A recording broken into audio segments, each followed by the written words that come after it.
നോഹിൻ്റെ healthy വെയ്ഗിന് സഹായിച്ചിട്ടുള്ള അയണും കാൽഷ്യവും vitamin A and C and fibre content അടങ്ങിയിട്ടുള്ള ഒരു അടിപൊളി ഫുഡ് കണ്ടാലോ. അത് മാത്രമൊന്നുമല്ല ഇതിൻ്റെ ഹൈലൈറ്റ്, മക്കൾക്ക് നന്നായിട്ട് തന്നെ ഇഷ്ടം ചെയ്യും, വയറ് നിറച്ച് അവർ കഴിക്കുകയും ചെയ്യും. അപ്പോൾ അതിന് വേണ്ടി നമ്മളിവിടെ എടുത്തിട്ടുള്ള ഒരു ഹാഫ് ബീട്രൂട്ടാണ്. ഹാഫ് ബീട്രൂട്ട് നന്നായിട്ട് തന്നെ ക്ലീൻ ചെയ്ത് പീൽ ചെയ്തെടുത്തിട്ടുണ്ട്.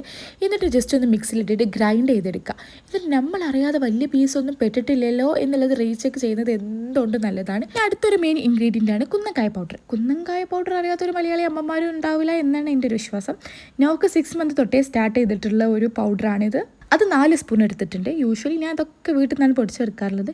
പക്ഷെ ഇപ്പോഴത്തെ ഒരു കാലാവസ്ഥ കൊണ്ട് അതിനൊന്നും പറ്റുന്നില്ല. മഴ ആയതുകൊണ്ട് തന്നെ സൺലൈറ്റ് കിട്ടാത്തതുകൊണ്ട് തന്നെ ഇതൊന്നും നമുക്ക് ഉണക്കി പൊടിച്ചെടുക്കാൻ പറ്റില്ല.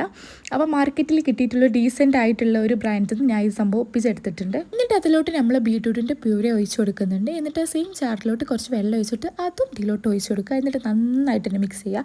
ജസ്റ്റ് ഒന്ന് കട്ട കുത്തിയിട്ടൊക്കെ ഉണ്ടാകും, പക്ഷേ നന്നായിട്ട് മിക്സ് ചെയ്യുമ്പോൾ അതൊക്കെ പോകും. എന്നിട്ട് ഡേറ്റ്സ് പൗഡർ ആഡ് ചെയ്യുക. ഇതൊക്കെ കഴിയാനായിട്ടുണ്ട്. ഇതൊക്കെ ഹോം മെയ്ഡാണ്. പക്ഷേ ഇനിയുള്ള സാഹചര്യത്തിൽ നമുക്ക് ഷോപ്പിൽ നിന്ന് വാങ്ങിക്കേണ്ടി വരും. ഈ മഴ ഒന്ന് തീർന്ന് കിട്ടോളം. എന്നിട്ട് നന്നായിട്ട് തന്നെ മിക്സ് ചെയ്യുക. അപ്പോൾ കട്ട കുത്തിയ പോർഷൻസ് ഒക്കെ ഒന്ന് റെഡിയായി വരും.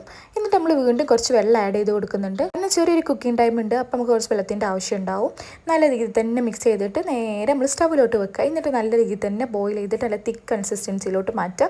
നോക്ക് ഭയങ്കര തിക്ക് കൺസിസ്റ്റൻസിയാണ് ഇഷ്ടം. നിങ്ങളുടെ മക്കളുടെ പ്രായത്തിനനുസരിച്ച് എപ്പോഴും ഇതിൻ്റെ കൺസിസ്റ്റൻസി കൂട്ടുകയും കുറയ്ക്കുകയും ചെയ്യണം. സ്റ്റോളിട്ട് ജസ്റ്റ് സ്റ്റാർട്ട് ചെയ്തിട്ടുള്ള ചെറിയ മക്കളാണെന്നുണ്ടെങ്കിൽ അവർക്ക് എപ്പോഴും ഒരു വാട്ടറി രൂപത്തിലായിരിക്കും കൊടുക്കുന്നത് നല്ലത്. അവൻ്റെ പീഡിയാട്രീഷ്യൻ പറഞ്ഞിട്ടുള്ളത് അങ്ങനെയായിരുന്നു. ഒരു ക്ലാസ്സിൽ നിന്ന് മറ്റൊരു ക്ലാസ്സിലോട്ട് ഒഴിക്കുന്ന രീതിയിലുള്ള കൺസിസ്റ്റൻസി മതി എന്നുള്ളത്.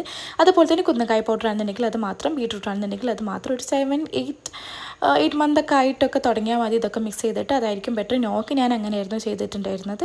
അപ്പോൾ ഇതുപോലുള്ള റെസിപ്പീസിന് എന്നെ ഫോളോ ചെയ്യുക. Okay guys, by.